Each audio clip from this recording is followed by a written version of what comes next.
Hello everyone, आज है 6 अगस्त और आज इस वीडियो में हम बात करने जा रहे हैं मदरसन सुमी वायरिंग के बारे में। 72 रुपीज़ का शेयर है, 3.5% की तेज़ी है और कल इसके रिजल्ट्स भी सामने आए थे और नंबर देखा जाए तो कुछ खास नहीं थे, एवरेज नंबर थे, लेकिन फिर भी शेयर में तकरीबन 3.5% की तेज़ी है।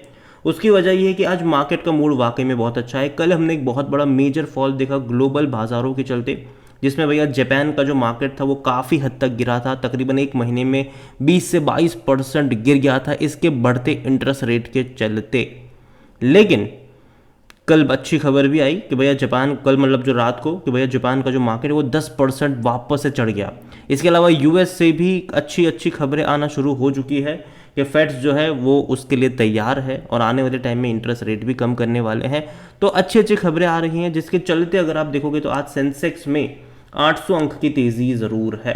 भारतीय बाजारों में भी इसका असर देखने को मिला है। 800 अंक की तेज़ी आज सेंसेक्स में देखने को मिली है, जो कि अच्छी बात है, जबकि कल 2500 अंक की गिरावट भी थी। थोड़ी ही सही, लेकिन रिकवरी लौटी ज़रूर है। लेकिन अगेन अगर मैं इस कंपनी को लेकर देखूँ तो भैया अगर नॉर्मल डे होता, मार्केट इतना पॉजिटिव नहीं होता, तो एटलीस्ट आज यहाँ पर हल्का सा करेक्शन बनना चाहिए था या फिर 3% की तेज़ी नहीं आनी चाहिए थी, क्योंकि जो इसके रिजल्ट्स आए हैं वो उतने भी ज़्यादा एक्साइटिंग तो नहीं है। बात करेंगे वीडियो में इसके बारे में, लेकिन उससे पहले अगर आपने अभी तक चैनल को सब्सक्राइब नहीं किया है तो प्लीज़ अभी इसे सब्सक्राइब कर लीजिए, क्योंकि आगे भी बहुत सारे वीडियोस हैं जो आपको काफ़ी ज़्यादा हेल्प करेंगे। तो 72 रुपीज़ का शेयर है ये, आज 3% की तेज़ी, लेकिन मुझे लगता है जब मार्केट क्लोज होगा तो 3% की तेज़ी नहीं रहेगी। ये जो आप 4%, 3-3.5% जो तेज़ी देख रहे हो शायद वो नहीं रहेगी, क्योंकि एक महीने का अगर आप ग्राफ देखो तो ग्राफ इंटरेस्टिंग है। तेज़ी आई 75 पे गया, वापस गिर गया, 71 पर आया, वापस गिर, मतलब तेज़ी आई 75 पे गया, वापस कल एक मेजर फॉल यहाँ पर भी हमें देखने को मिला था। 5% की गिरावट कल यहाँ पर भी देखने को मिली थी। आज रिकवरी ज़रूर आई है, जो कि अच्छी बात है। एक साल का अगर हम ग्राफ देखते हैं तो 19% की तेज़ी है, लेकिन ग्राफ इंटरेस्टिंग है। देखो, बड़ी तेज़ी आई, गिरावट आई, तेज़ी आई, गिरावट आई, तेज़ी आई, गिरावट भी साथ में। 78 रुपीज़ से लगातार ये गिर रहा है। बीच बीच में अटेम्प्ट ज़रूर करे हैं इसने तेज़ी दिखाने के, लेकिन वो बड़े अटेम्प्ट नहीं है। वहाँ से हर बार एक गिरावट हमें देखने को मिली है। एक इनिशियल सपोर्ट 70 रुपये के आसपास देखने को मिल रहा है। एक अच्छा और स्ट्रॉन्ग सपोर्ट 65 रुपये के आसपास देखने को यहाँ पर मिल रहा है। और जहाँ तक वॉल्यूम्स की बात करें, बाजार जस्ट अभी खुला है और तकरीबन 77 लाख से भी ज़्यादा के शेयर्स आज यहाँ पर ट्रेड होते नज़र आ रहे हैं। इसका जो ऑल टाइम हाई वो 80 रुपये का है, 41 रुपीज़ का लो है, और इसका जो मार्केट कैप है वो तकरीबन 32,000 करोड़ के आसपास देखने को मिल रहा है।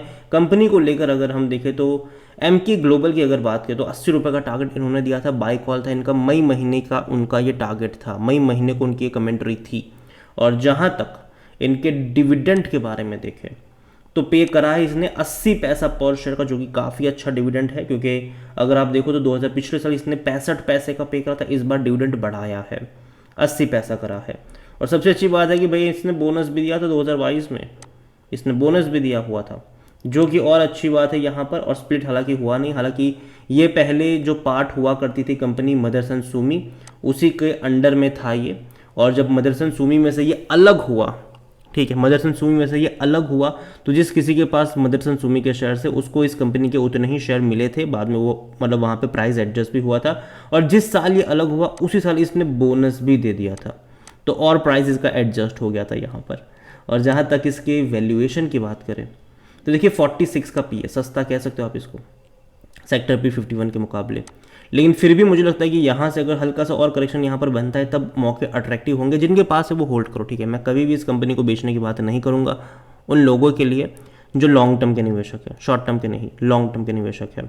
और यहाँ पर 92% एनालिस्ट भी कहते हैं खरीदारी करो। यहाँ पर फिनेंशियल्स देखो तो अभी जो कल नंबर्स आए हैं जून के, जैसे कि मैंने कहा एवरेज नंबर मैं कहूँगा इसको, क्योंकि अगर आप इनका रेवेन्यू देखो तो 2190 करोड़ का रेवेन्यू है, जो कि इससे पहले के क्वार्टर के 2235 करोड़ के मुकाबले कम रेवेन्यू हुआ है। मार्च के मुकाबले जून का रेवेन्यू कम है, दिसंबर के मुकाबले ज़्यादा है, मतलब डेफिनेटली जो दिसंबर और सितंबर है, लेकिन उतना भी ज़्यादा नहीं है ये। हालांकि कंपैरिजन हमेशा पिछले साल से होता है। पिछले साल के जून में 1870 करोड़ का रेवेन्यू था, तो उसके मुकाबले तो ज़्यादा ही है, लेकिन मार्च के मुकाबले रेवेन्यू कम है। सेम चीज़ प्रॉफिट को लेकर भी मैं कहूँगा, 145 से 150 करोड़ के आसपास का इनका प्रॉफिट रहा, जो कि इससे पहले के 3 क्वार्टर के मुकाबले कम प्रॉफिट रहे। जबकि सितंबर और दिसंबर के मुकाबले तो चलो इनका रेवेन्यू भी ज़्यादा था, लेकिन प्रॉफिट उनके मुकाबले कम रहा, क्योंकि मार्जिन पे दबाव यहाँ पर ज़रूर देखने को मिल रहा है। ईपीएस अगर आप देखोगे तो वो यहाँ पर कम हुआ है, 0.34 का है, जो कि इससे पहले 0.43 का था, उससे पहले 0.38 का था, उससे पहले 0.35 का था। तो वो यहाँ पर कम ज़रूर हुआ है, कम हुआ है ये ईपीएस इनका, जो कि नेगेटिव चीज़ है इनके लिए। हालांकि पिछले साल से कंपेयर करो तो अच्छा ही लगेगा, क्योंकि पिछले साल इसका जो प्रॉफिट था वो 123 करोड़ का था और ईपीएस भी 0.28 का था, तो पिछले साल के मुकाबले अच्छा लगेगा। लेकिन जनरली क्वार्टर ऑन क्वार्टर भी ग्रोथ दिखनी चाहिए कंपनी की, तब उसको हम अच्छा मानते हैं, सही मानते हैं। क्वार्टर ऑन क्वार्टर ग्रोथ भी दिखनी चाहिए, जो कि यहाँ पर मिसिंग है। लेकिन फिर भी मुझे लगता है कि कंपनी लॉन्ग टर्म के लिए अच्छी है। ऑटोमोबाइल में मैं ऑटो इंसिलरीज को मैं ज़्यादा प्रेफरेंस कर रहा हूँ आने वाले टाइम में लॉन्ग टर्म के लिहाज से। और जहाँ तक शेयर होल्डिंग को लेकर देखें तो जो प्रमोटर की होल्डिंग है वो 61.73% की है, एक भी शेयर गिरवी नहीं, अच्छी बात है। 14.08% म्यूचुअल फंड के पास है, 2.15% डोमेस्टिक इंस्टीट्यूशन के पास है, 10.78 एफआईएस लेकर बैठे हैं। तो अच्छी खासी क्वांटिटी में इंस्टीट्यूशनल बाइंग देखने को मिल रही है, चाहे वो म्यूचुअल फंड्स हो या फिर चाहे वो एफआईएस हो। डोमेस्टिक के पास भी थोड़ी बहुत है ज़रूर। रिटेल के पास यहाँ पर देखो तो 7.99% है और अदर पार्टीज 3.28% का स्टेक यहाँ पर लेकर बैठे हुए हैं, 3.28%। तो देखिए ओवरऑल अगर बात करूँ मदरसन सुमी वायरिंग को लेकर, तो अगेन कहूँगा कि कंपनी खराब नहीं है, अच्छी कंपनी है। और जहाँ तक अभी का जो सिनारियो है, आज की जो तेज़ी यहाँ पर देखने को मिल रही है हमें बाज़ारों में, उसकी वजह ग्लोबल बाज़ारों में आई अच्छी रफ्तार है। जब गिरावट आई, हमारा बाज़ार भी कल भैया गंदे तरीके से गिरा था, यहाँ पर भी हमें गिरावट देखने को मिली थी। तो आज रिकवरी भी देखने को मिली है, भले ही इसके रिजल्ट्स उतने ही अच्छे ना हो, उतने ही प्रॉमिसिंग ना हो, लेकिन फिर भी तेज़ी आई है। मुझे लगता है कि थोड़ा बहुत करेक्शन आएगा। यहाँ पर जो खरीदारी के मौके बनेंगे वो शायद 65 से 70 रुपये के आसपास बन सकते हैं। फ्रेश एंट्री की मैं यहाँ पर बात कर रहा हूँ कि जिनको फ्रेश एंट्री के मौके ढूंढने हैं उनको शायद 65 से 70 रुपये के लेवल पर नज़र रखनी चाहिए। वो लेवल मुझे लगता है कि वहाँ पर एक मतलब एक सपोर्ट, एक बेस वहाँ पर बनना चाहिए, और जो बाइंग इंटरेस्ट है वो शायद वहाँ से क्रिएट हो सकता है। अगेन ये मेरा पर्सनल ओपिनियन है, कोई भी इन्वेस्टमेंट एडवाइस नहीं है। ये वीडियो को यहीं पे एंड करता हूँ। पसंद आया हो तो लाइक करो, शेयर करो, चैनल पर अगर पहली बार है तो प्लीज़ सब्सक्राइब करें। और मदरसन सुमी वायरिंग के बारे में क्या सोचते हैं वो भी आप मुझे कमेंट में लिखकर बता सकते हैं। इसके अलावा इसकी जो पेरेंट कंपनी है संवर्धना मदरसन, इसमें भी आज 4.5% की तेज़ी है, लेकिन एक महीने में इसने गिरावट बहुत ज़्यादा दिखाई है। 204 रुपये से भाई ये गिरा था ये, और 175 पे गया था कल ये, और आज तेज़ी यहाँ पर देखने को मिली है। इवन अगर आप एक साल का अगर हम ग्राफ देखें तो 85% का यहाँ पर ग्रोथ है, जबकि मदरसन सुमी वायरिंग में एक साल में ग्रोथ सिर्फ 19% का है। तो बहुत ज़्यादा तेज़ी यहाँ पर भी हमें देखने को मिली है, और अब गिरावट का दौर यहाँ पर भी शुरू हो रहा है।